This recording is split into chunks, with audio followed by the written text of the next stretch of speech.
Hey, Chandler Bolt here, and welcome back to another special episode of the Self-Publishing School podcast. It is week 2 of the NaNoWriMo Fiction Takeover. That's right, the podcast is getting taken over by the fictioneers, if you can believe it, for the month of November. If you missed it last week, we had an awesome session. Go back and watch it if you haven't already, with Steve Higgs, all about seven-figure fiction. So advice from a seven-figure fiction author. Obviously Steve's super successful, has had a lot of success with his fiction books. It was a mind-blowing episode. This week, we've got another special guest. So we've got our very own Rami Vance, aka R.E. Vance, in the house. Very successful fiction author, runs the fiction program here at selfpublishing.com. And then we've got Jake, who Rami's going to intro in just a second. A fellow South Carolinian, which is a fun fact, and just an expert on fiction covers. So we're going to keep walking our way through the core elements of successful fiction throughout the month of November. And we've got, 4 or 5 episodes here. So stay tuned next week. Go back to last week if you haven't seen that yet. And let's dive in. So Rami, I'll pass it to you. We can intro Jake. And one last thing I'll mention here, y'all, is, Jake's going to be doing some presentation stuff. So this is a great week to actually watch this on the YouTube channel. Because there's going to be some visuals. Obviously, this is covers, fiction covers. So it's kind of hard to just speak about that. So check it out on the YouTube channel. Obviously, if you're just listening to this, it's still going to be helpful, but maybe not as much as if you can see the visuals. So that's all I got, Rami. I'll kick it to you. All right. So I just want to start off by saying that everyone who's listening here, your parents are liars.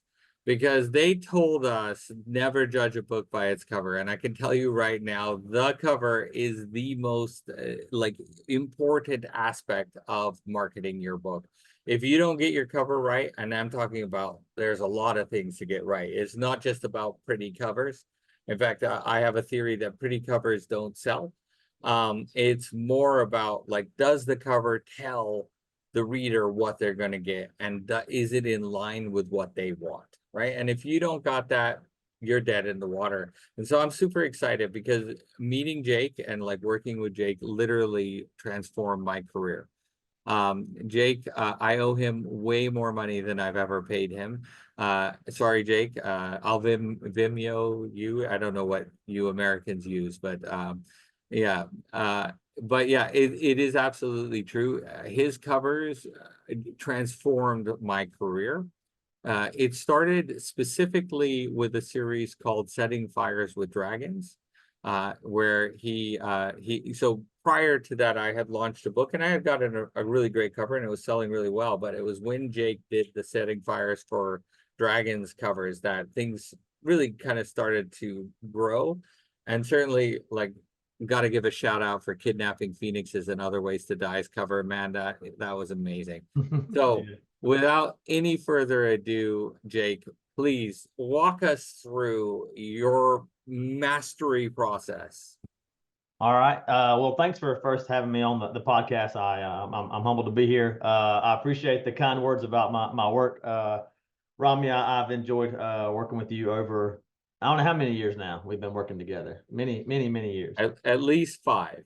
Yeah, it's been a minute. So I'll dive into my slideshow. First off, my slideshow or my presentation is called Badass Book Covers 101. And my business is called JKL Design, Badass Covers for Badass Stories. So that's why all that kind of goes in together. And I've never met anybody who didn't want their cover to be called badass, even if it was, a poetry cover or a romance cover like that. I've never met anybody who would turn down that compliment. And so I found that to be kind of my hook and how I kind of operate. And I hope that this presentation kind of clarifies some of the pathway forward to get a really cool book cover. So we'll dive right in here. I'm not sharing my screen, am I? I am not. Hey, you guys, pay attention. I'm sorry. All right, for the people at home who are audio listeners, it doesn't matter. But for you folks who are watching on video, you might need to see my screen. So it's here now. All right, cool. Sorry about that. I just dove right in on my other monitor doing my slideshow. You haven't missed any slides. This is pretty much slide number 1, aside from the intro slide that says Badass Covers 101. But just starting off who I am and kind of, I guess, my resume, so that you may be able to take what I say with some weight. I have been designing book covers for about 11 years now, and 8 years full time. I think 8 years full time. It kind of gets muddied in there, but I've been designing full time for quite a while. I've designed in pretty much every genre, nonfiction and fiction. And so doing all that means that I've made the mistakes, I've seen the mistakes, and I've seen the successes and been a part of the successes. And thankfully, I've been a part of the latter more than the former. I have found my niche to be the urban fantasy, sci-fi area. I really like cover art. I really like doing characters. I grew up drawing comic book characters and just recreating comic book covers that I saw because I liked them. And so I really found that to be a niche for me. And so that's where I've kind of put my efforts. But this presentation, what I'm going to talk about, I mean, it can be applied to anything in any genre, fiction or nonfiction, but I know you guys are focusing on fiction here. It can be applied to any fiction genre, even though I am, my bread and butter is sci-fi and fantasy. You can put this anywhere. The underpinning of what I'm talking about can be applied across the board in any genre. I have designed probably close to 2,000 covers. So like I said, again, I've put in my 10,000 plus hours to really know this industry and to know what typically works and what doesn't work. And so that's who I am. I've really enjoyed this process. I'm humbled to be, in the middle of nowhere, South Carolina, and this is what I do. It's always fun to tell people that I'm a cover artist who live locally around me, because they just kind of look at me like I just said, I eat grass for a living. Like that, they have no idea what that is or that that's even a job. So I've been real blessed to be in this and to find this area and to be blessed with great clients like Rami and many others who continue to use my services. So, all right. So my presentation is very simple. My whole entire branding, the whole entire process for cover design for me is a simple process, and simplicity kind of, again, will underpin the entire process.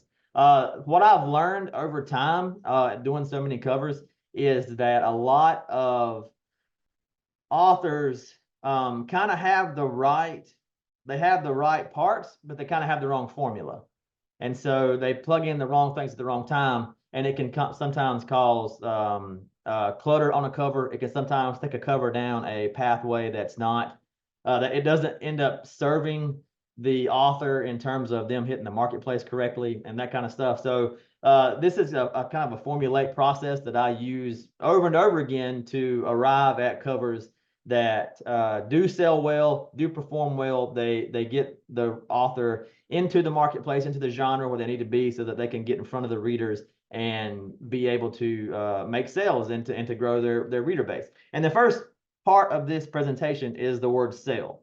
All my three little words are sell, tell, and yell. And sell is the first one of those of my formula. And what that basically means is authors oftentimes approach a cover design from the author end of the story. They know all the details. They know all the ins and outs, because obviously you've written the story. You are very, very familiar as an author with everything about it. And they don't think in terms of a reader who has no idea about the story and doesn't, and for lack of to be candid, doesn't care much about that story yet. And so they don't approach it from that mindset of a reader who has no idea, no investment, and no real thought toward that story until they see that cover. And so they approach it from the wrong end, if that makes sense. And so what I tell my authors and how I try to approach my cover design is, let's start with the reader first. Who are we going for? And this might seem very basic and very simple, but a lot of times authors, like I said, they get off on the wrong path right about here.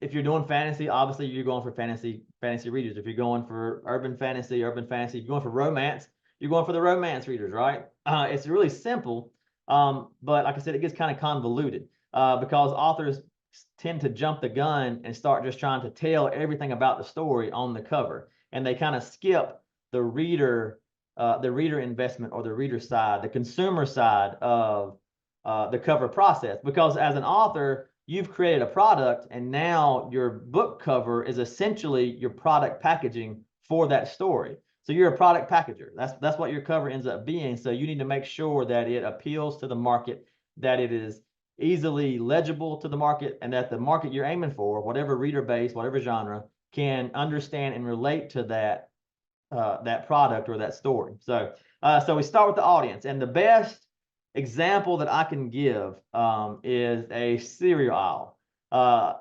This is a really easy way for me to parallel this to authors. Is if you're going to the grocery store and you're going for cereal, right?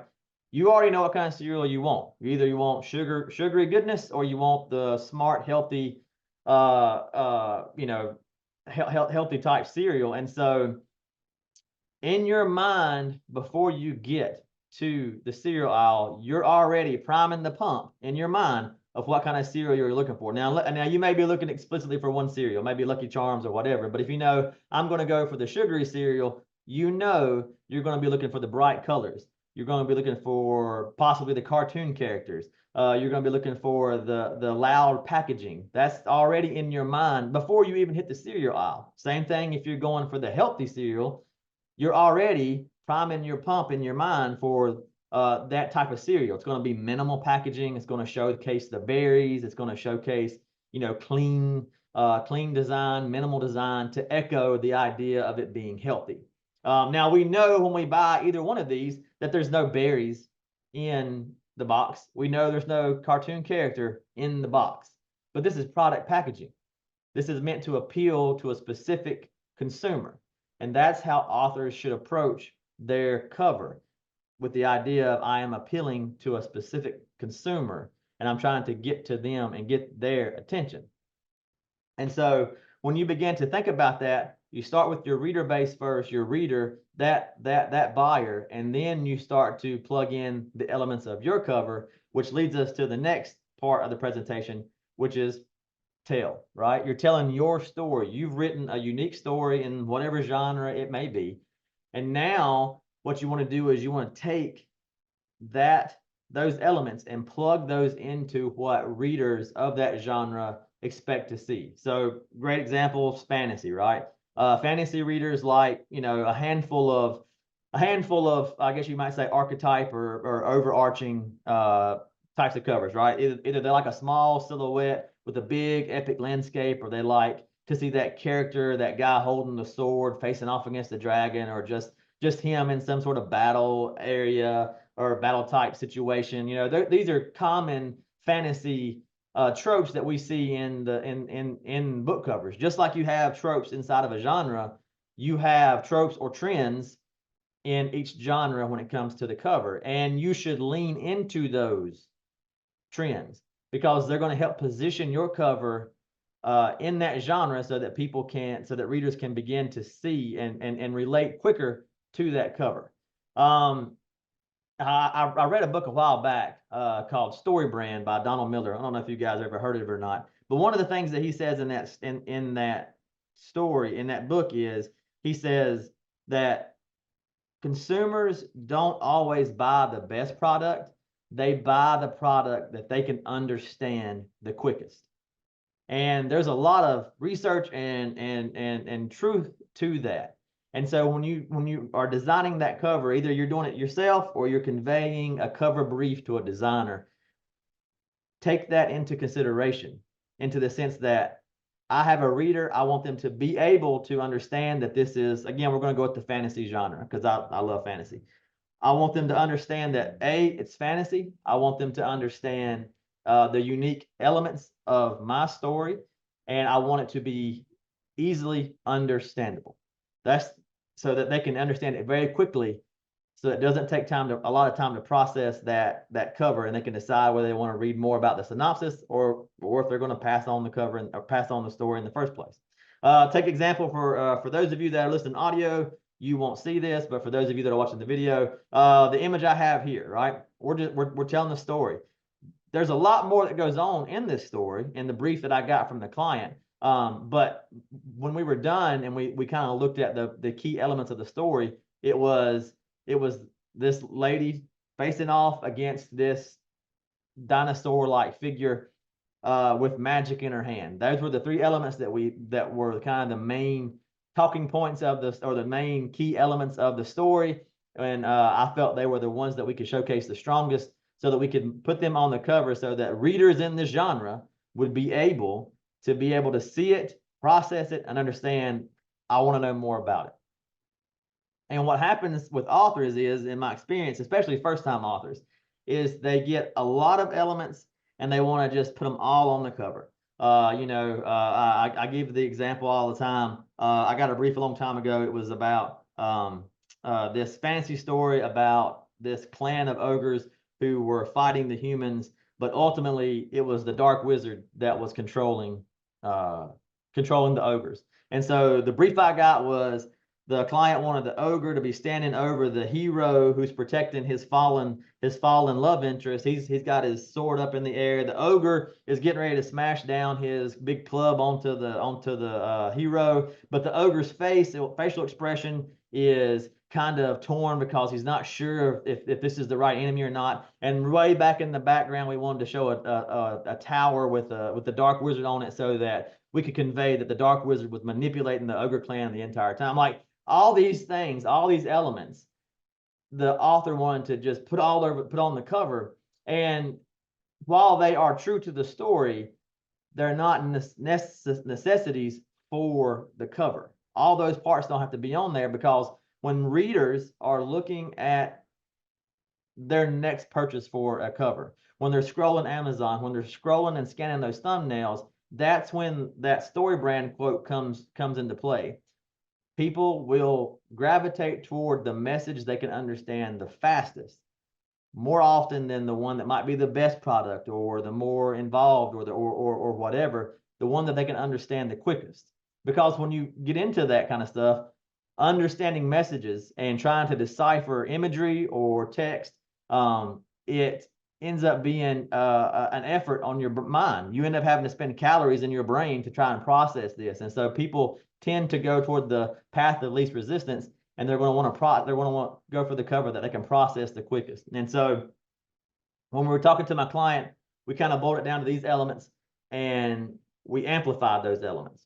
And so that leads me to my next and last slide, or my next part of the last part of the formula, which is yell. And this is where that creating a cover that can be processed quickly really comes into play. Because if you're going to yell something, you're not going to yell a giant long string of text, right? You're going to yell a short command, hey you, or hello, or come over here. It's going to be a very quick, very brief, very loud statement, but the key part is it's going to be very, very short. And so when I get a cover brief and I'm talking with the client, the place I try to get us to is, let's simplify this cover down to its very basic elements, and then let's amplify those elements. And by doing that, it often can lead to a very clear, a very concise, a very on point for the genre cover. And it will allow that cover to be processed visually very quickly. And the thing about it is, authors don't take this into consideration, but people process thumbnails really quickly. And authors themselves, you guys are consumers on Netflix, on Hulu, or even as a reader yourself. And think about how fast you give credence to a cover or a thumbnail on Amazon, or a thumbnail in Netflix, or Hulu, or wherever. If you're not looking for a specific show and you're just looking for thumbnails to trigger you, you'll spend it's like 0.05 seconds per thumbnail. Netflix did a study on that a few years back, and it was less than a second was the arrived at time frame that consumers spend on looking at thumbnails. We process thumbnails, we process imagery so quickly, and you want to make sure that your cover is clear enough and concise enough that it can be processed very, very quickly, so that it can entice and hook a reader to continue on to your cover, to click on your link to find out about your synopsis, and then get them to buy the book. And like I said, what happens is, a lot of authors, like I said, especially first or second authors, they want to put so much on the cover that it ends up muddying the impact of that cover. and they get lost in these little details that are awesome. I mean, there's nothing wrong with necessarily having certain things on a cover, but they get lost in these little details thinking that that's going to be the hang up. That's going to be the deciding factor of whether or not a reader will click on their story or not. And when really it ends up being these one or two large elements on a cover that the reader will decide, I want to know more, or I don't want to know anymore, and I'm going to go on and go to the next one. And if you get a cover that's very cluttered and very cluttered or just very convoluted, readers won't process it. They'll look at it, I don't understand it, I'm not trying to figure it out, I'm clicking on to the next one, and then you've lost a potential sale. Again, for the guys for the people that are listening to audio, you won't get this impact, but on my next slide, I've got a guy squaring off against a dragon. It looks like there's a lot happening in this cover, but there's really not. It's really just the soldier versus the dragon with a very atmospheric and contrasty background with some fire back there. There's really not a lot happening, and this cover really does embody the idea of simplify and amplify. What was the main points of this story? The sci-fi soldier versus the dragon. That was the main overarching elements that stuck out when I read this brief. Those were the two things that I wanted to highlight. I needed to put in nothing else to create this cover and to make it impactful. And when you begin to do that, when you begin to really boil a cover down to one or two specific elements, you can really pay a lot of attention to those one or two elements and make those elements very, very impactful so that they do stand out, so that they are memorable. And that will connect with your readers when they see that. This is a sci-fi. This image we have up on screen right now is sci-fi. It's a sci-fi story about, again, the soldier versus the dragon, right? And readers in that genre love those two elements. They love sci-fi soldiers, and they love a good monster. And so we put those two on there, and I simplified it down, and I amplified those two elements to be the main key points of the story. You can have other elements in your cover, but they need to be treated in a very tertiary manner, not secondary, tertiary. So you have the one primary level, you skip your secondary level, and you go and anything else is tertiary. If it makes it on there, it's great. It does, it doesn't. It's not that important. It's one or two elements that are your main selling point to whatever genre you're going for. They'll just be one or two key elements that are the main calling points that come from your story. And so that can lead you to a very strong and powerful story if you follow this formula and you follow it in that order: sell, tell, and yell. And I do have one more slide that I do like to put in here, and that is yell, yell, yell. This is not really a part of the formula because this doesn't have anything to do with me per se, but one of the things that I've seen authors do is they get their cover, they put it on Amazon, they make a post on Facebook, and then that's it. And what you need to do then as an author is take that cover, which again is your product packaging. That's your main image that is going to sell your product, and you need to put it out wherever you can, as much as you can. You need to yell, yell, yell over and over and over again to your potential audience. If I remember right, I think it's 6 or 7 or 8 points of contact a consumer needs before they will decide to investigate a product further. The same is true for books. It's the same process. People need to see these elements and familiar elements. They need to see that same cover or that same image over and over and over again so that it continues to get embedded in their mind, so that they will eventually click on it and find out more and get you to the sell point. And a lot of authors, they get it, they do a little bit, and then they just kind of stop when they don't necessarily get the results they thought they might get. You have to keep putting it out there to remain fresh in your readers and potential consumers' minds. So that's my formula. That's my approach. Sell, tell, yell, and at the end of the day, you'll end up with a badass cover. So Amazing. Amazing.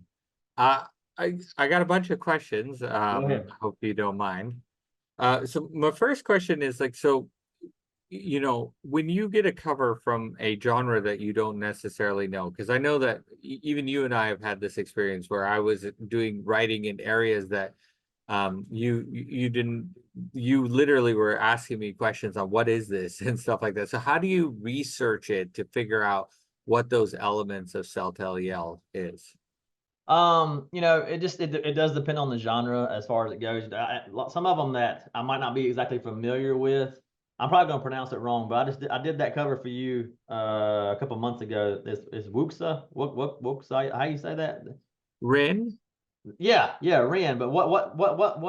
That's Oh yeah. Sorry. Yeah. I mean, it's kind of colloquially known as cultivation, a cultivation novel. Yeah. Yeah. Okay. Cultivation. There you Yeah. go. So yeah, I had to go and Google that. I had to kind of dive into it a little bit, but it's kind of a parallel genre, or the covers, anyways, do kind of parallel the fantasy genre and the sci-fi genres really well. And so I needed to kind of reevaluate how I frame things and how I showcase certain things to kind of align it with the cultivation genre as far as it goes. So I mean, just I dive in and do some research and kind of try to get a feel for what it is. And one of the things about about cover designers in general is most of us, especially if we're doing this full time and this is what we do, we're usually visual creatures, and so we can process visual data really quickly and kind of understand, okay, this is kind of the trend of where I need to go.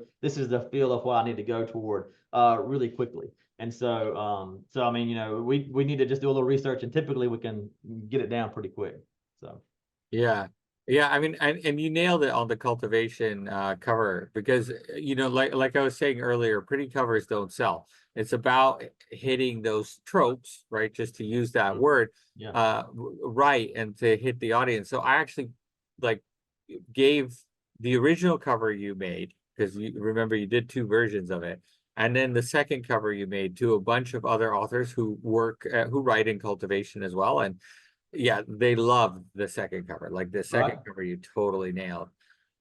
Okay, so then I guess so obviously every author wants a great cover to sell their book, to really kind of nail that piece of their marketing. Now, not every author is going to be able to work with you, right? For you're busy, you're not the cheapest guy, all of that stuff, right? Now, I will say to everyone listening, you should try to work with him. I will also say that I schedule months in advance for any cover I do with him. So, but my question is so if they don't get to work with you, they don't have that guaranteed this is an amazing cover. What should they be looking for to actually know that this cover is worth, slapping on their book? Great question. It's you mean in terms of are you talking about in terms of when if they're looking for another cover artist to hire, or just when they have that cover in their hand to know if this is one that's on point? Yeah. I heard, how do I hire a good cover designer, and how do I make sure that the cover that they're giving me is good and on market so that the book actually sells? Okay. Yeah. Well, the first one, finding a good cover designer, I would start with asking for recommendations. Most of the authors that I know, they're plugged into some Facebook group already. They're plugged into, or they're on Reddit, or they're somewhere. And I would say ask for recommendations. You're going to get people who are going to be able to give you some real time, real experience with said cover artist probably. And then you'll probably get a whole bunch of people who give you a wide range of recommendations where they got it from Fiverr, or I hired this guy specifically, or whatever. And then you do your due diligence. You go and you look those sources up. And again, you're going to get a wide range of the designers. You're going to get a wide range of price points and that kind of stuff. It can be somewhat tricky to navigate some of those waters. But I would start there and kind of evaluate the cover artist from there. If you're looking for fantasy and you get a link to somebody and they've got a bunch of stuff that you don't really relate, a bunch of cover that don't really kind of speak to you in fantasy, they're probably not going to be the one you want to work with. Even if there was an author who said, "Oh, I love working with so and so," But if, you know, that person doesn't really focus in fantasy, they're probably not going to understand that genre very, very well to be able to hit it on point. So you want to make sure you find a cover artist who has a very in-depth portfolio in whatever genre you're looking to write in as far as it goes. But again, like I said, the price point it's gonna vary depending on where you go. I will say this, you know, the tried and true thing of you get what you pay for does hold true. Not that to say that you can't find a cover artist, you know, in the low 100s or even, you know, in that range in different places. I used to charge $150. That was my rate a long time ago. But now my skill set has evolved since that point to where it is now. But that aside, I mean, you can find good people at any price point, and you can find bad people at any price point. So I mean, take it into the recommendations, personal recommendations. Reach out to those cover artists. And one of the things I'll tell you, how fast do they reply to you? How do they reply to you? There's going to be a myriad of things that you're buying other than just that artist's talent. You're buying the trustworthiness of the author, of that artist, the reliability of that artist. You know, there's other things that are built in there that you need to be aware of when it comes to getting your product to a final point with an artist. And so I understand it can be sometimes hard waters to navigate as far as it goes. All right, I'll kind of beat that horse. I'm sorry. And then how to make sure that we're on point for the genre. That's a really fantastic question because, well, I'm not going to mention the author's name, but I had an author reach out to me literally about 3 days ago, and they couldn't get in contact with their cover artist. They had done a cover art for it'd been about a year back, and they had a paperback layout already. The cover artist had done everything, and they were like, you know, the cover artist did a great layout for the cover. I love the cover, but now I've went back and re-edited it, and I've lost 200 pages. I can't get in touch with them. Can you fix this paperback for me so that I can get it to the right format? And I didn't have time, and I didn't want to fool with it anyways. But they said, I love this cover. The cover artist did a great job. And then I looked at it and I thought, no, they didn't. Like, I thought immediately, this cover is not going to do anything for this author. And so I understand that is a real concern. I would, number one, you know, ask for feedback. That's a minefield in and of itself. But take the cover, ask for feedback. Do not look for the outlier comments. Look for the general trend of the comments you get from that feedback. It's, you know, multiple eyes. Nothing wrong with getting multiple eyes on it to give them your feedback, let them talk to you and see what it says. See what a group of people might say. Make sure wherever you do to get that feedback, make sure it's a trusted source. So if you go on, you know, bookcovercritique.com and there's 5,000 people on there and you post your cover up, that's not going to be a good place to get feedback. You need to make sure that the people that you are getting feedback from have a vested interest in your success. So they're not going to pull punches with you. It's not going to be your wife who goes, oh, I love it, and she has no idea what a good cover looks like. It needs to be people that are going to give you valued feedback because they have an invested in, they want to see you succeed too. And so they're not going to let a cover get by that doesn't meet the mark, you know. And so that's where I would start with those two things. And I think honest feedback, and they're also in your genre or interested in your genre, right? This I don't know fiction as well as you guys do, but on the nonfiction side of things, one of the biggest mistakes I see people make is taking advice from people who aren't, or critiques from people who aren't in their target market. Yeah. And it's just not really relevant because they're not in your target market.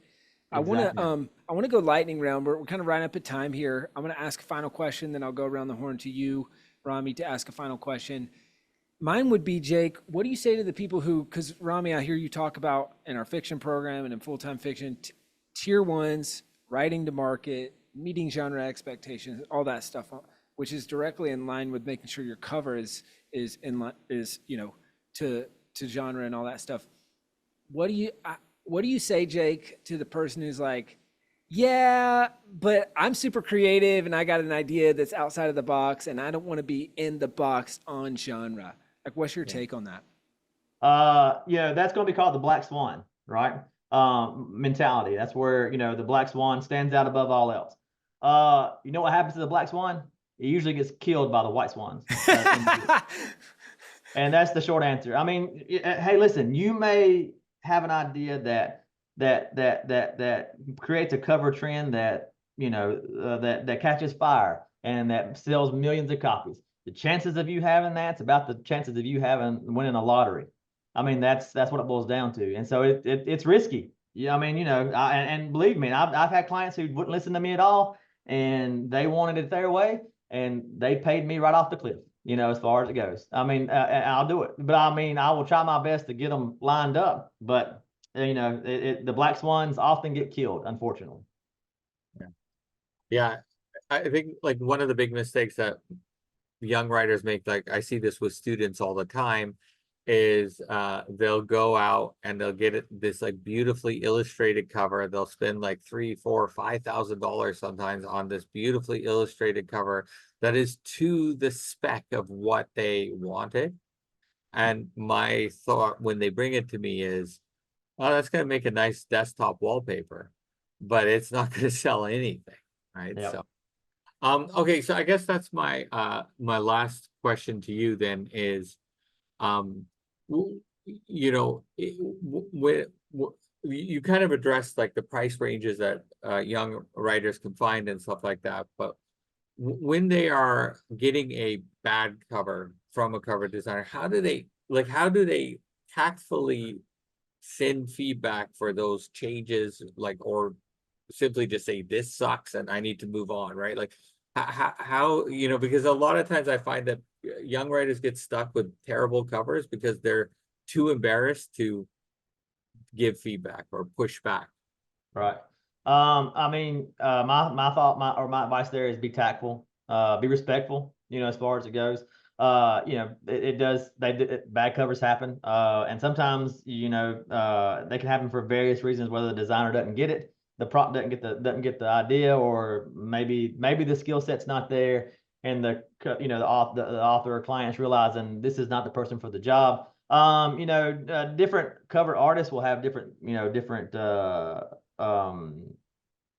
I guess protocols for that. If you get to a point where the author's like, you're not giving me what I'm looking for, then most cover designers are going to be like, well, you owe me so much money for my time involved or whatever, and let's we'll part ways. If they're professional, most of them should handle it in a professional way. But you are giving feedback, so when you do approach that feedback, that will be very sensitive.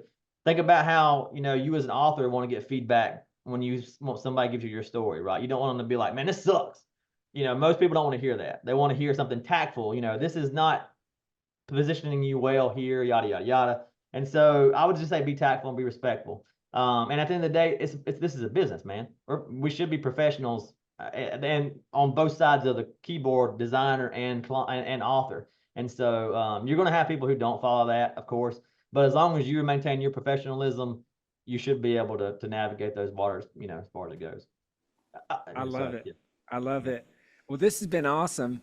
And Rami, something about you and them South Carolina boys, huh? You're just surrounded by us. It's gotta be the accent. It's gotta be the accent.